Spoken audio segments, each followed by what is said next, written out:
नमस्कार दोस्तों, क्या आप जानते हैं कि दुनिया की दूसरी सबसे बड़ी अर्थव्यवस्था इस समय किस मुश्किल दौर से गुजर रही है? आज हम बात करेंगे चीन की अर्थव्यवस्था के बारे में, जो कि इस वक्त कई चुनौतियों का सामना कर रही है। चीन की अर्थव्यवस्था में मंदी के संकेत दिखाई दे रहे हैं। यह खबर चौंकाने वाली है क्योंकि चीन लंबे समय से वैश्विक अर्थव्यवस्था का एक मजबूत स्तंभ रहा है। लेकिन अब क्या हो रहा है वहां? आइए जानते हैं। चीन के नेशनल ब्यूरो ऑफ स्टैटिस्टिक्स के एक प्रवक्ता ने सोमवार को कहा कि चीन की अर्थव्यवस्था सेकेंड हाफ में बढ़ती बाहरी अनिश्चितताओं और कई घरेलू कठिनाइयों का सामना कर रही है। उन्होंने कहा कि पहले 6 महीनों में चीन की जीडीपी में 5% की वृद्धि कड़ी मेहनत से हासिल की गई थी, क्योंकि व्यवसायों पर अपेक्षाकृत बड़ा दबाव है और प्रमुख क्षेत्र कई जोखिमों का सामना कर रहे हैं। लेकिन क्या यह सब अचानक हुआ? नहीं दोस्तों, चीन की अर्थव्यवस्था पिछले कुछ समय से धीमी गति से चल रही थी। दूसरी तिमाही में यानी अप्रैल से जून के बीच चीन की अर्थव्यवस्था की वृद्धि दर महज 4.7% रही। यह 2023 की पहली तिमाही के बाद से सबसे धीमी वृद्धि दर है। विश्लेषकों ने 5.1% की वृद्धि दर का अनुमान लगाया था, लेकिन वास्तविक आंकड़े इससे काफी कम रहे। अब सवाल यह उठता है कि आखिर ऐसा क्यों हो रहा है? इसके पीछे कई कारण हैं। सबसे पहले, चीन का रियल एस्टेट सेक्टर लंबे समय से संकट में है।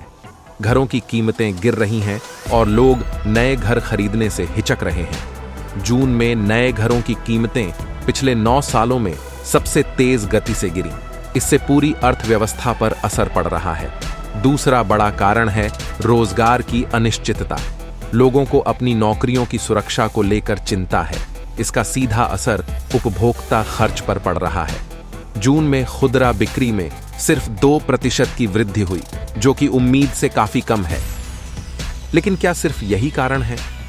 नहीं दोस्तों, चीन की अर्थव्यवस्था कई और चुनौतियों का सामना कर रही है। एक्सट्रीम वेदर और बाढ़ जैसी प्राकृतिक आपदाओं ने भी दूसरी तिमाही में आर्थिक विकास को प्रभावित किया है। इसके अलावा वैश्विक व्यापार में तनाव भी बढ़ रहा है, जो चीन के निर्यात को प्रभावित कर सकता है। अब सवाल यह है कि चीन सरकार इस स्थिति से निपटने के लिए क्या कर रही है। सरकार ने बुनियादी ढांचे में निवेश बढ़ाया है और हाईटेक मैन्युफैक्चरिंग में धन लगाया है। केंद्रीय बैंक के गवर्नर पान गोंगशेंग ने पिछले महीने सहायक मौद्रिक नीति जारी रखने का वादा किया था।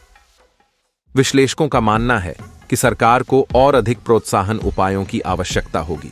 उनका अनुमान है कि तीसरी तिमाही में चीन की 1 साल की आरण प्राथमिक दर में 10 बेसिस पॉइंट्स की कटौती की जा सकती है। साथ ही बैंकों के आरक्षित अनुपात में 25 बेसिस पॉइंट्स की कटौती की संभावना है। लेकिन क्या यह सब काफी होगा?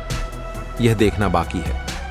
चीन सरकार ने 2024 के लिए लगभग 5% की आर्थिक वृद्धि का लक्ष्य रखा है। कई विश्लेषकों का मानना है कि यह लक्ष्य महत्वाकांक्षी है और इसे हासिल करने के लिए और अधिक प्रोत्साहन की आवश्यकता हो सकती है। तो दोस्तों, यह थी चीन की अर्थव्यवस्था की वर्तमान स्थिति की एक झलक। यह स्थिति न केवल चीन के लिए बल्कि पूरी वैश्विक अर्थव्यवस्था के लिए चिंता का विषय है। हमें देखना होगा कि आने वाले महीनों में चीन की अर्थव्यवस्था किस दिशा में जाती है। अगर आपको यह वीडियो पसंद आया तो कृपया लाइक और सब्सक्राइब करना न भूलें। साथ ही अपने विचार कमेंट बॉक्स में जरूर साझा करें। आपके विचार हमारे लिए बहुत महत्वपूर्ण हैं। अगली वीडियो में फिर मिलेंगे। तब तक के लिए अलविदा और धन्यवाद।